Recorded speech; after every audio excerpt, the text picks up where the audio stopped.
राम राम मंडळी, आपलं स्वागत आहे सुनील न्यूज मध्ये। आज शिरदेव या गावामध्ये बैलपोळा असल्यामुळे तेथील नागरिकांनी बैलाला खूप चांगल्या प्रकारे सजवलेले आहे आणि त्यातच मनोजदादा जरांगे पाटील यांच्या समर्थनात काही शेतकऱ्यांनी चलो मुंबईचा नारा देखील बैलांवर लिहिलेला आहे। तर आपण मुंबईसाठी आजपासूनच तयारी चालू केली, त्याबद्दल काय म्हणणं तुमचं?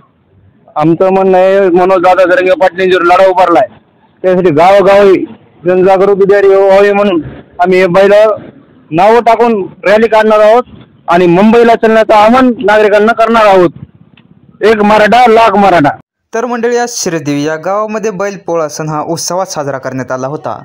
त्यामध्ये अनेक बैलांवर असे लिहिले होते की चलो मुंबई। तर मंडळी, प्रकरण असं आहे की 29 ऑगस्टला मराठे आणि मनोजदादा जरांगे पाटील यांनी मुंबईला येण्यासाठी जे काही आवाहन केलं आहे त्यांच्या समर्थनात शिरदेव या गावातून तरुण मराठी मुंबईच्या तयारीसाठी लागलेले आहेत। त्यांनी त्यांच्या बैलांवर चलो मुंबईचा नारा देखील लिहिला आहे। 29 ऑगस्टला मनोजदादा जरांगे पाटील हे मुंबईला जाणार आहेत, त्यातच जनजागृती व्हावी म्हणून शिरदेव या गावातील तरुणांनी आपापल्या बैलावर चलो मुंबईचा नारा, चलो मुंबई असे वेगवेगळ्या बैलावर लिहिल्याचे आपल्याला पाहायला मिळत आहे।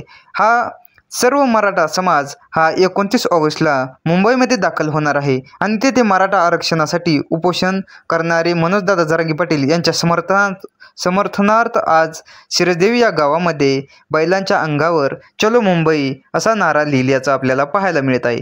तेथील तरुणांशी आम्ही जेव्हा संवाद साधला, त्यांनी असे म्हटले आहे की शिरदेव या गावातून चक्क 30 ते 40 गाड्या मुंबईच्या दिशेने रवाना होणार आहेत आणि ते बी स्वखर्चाने।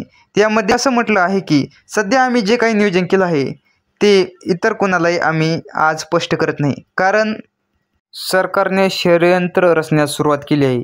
मराठे त्यांची खरी ताकद 29 ऑगस्टला मुंबईमध्ये आल्यावर दाखवणार आहेत। धन्यवाद।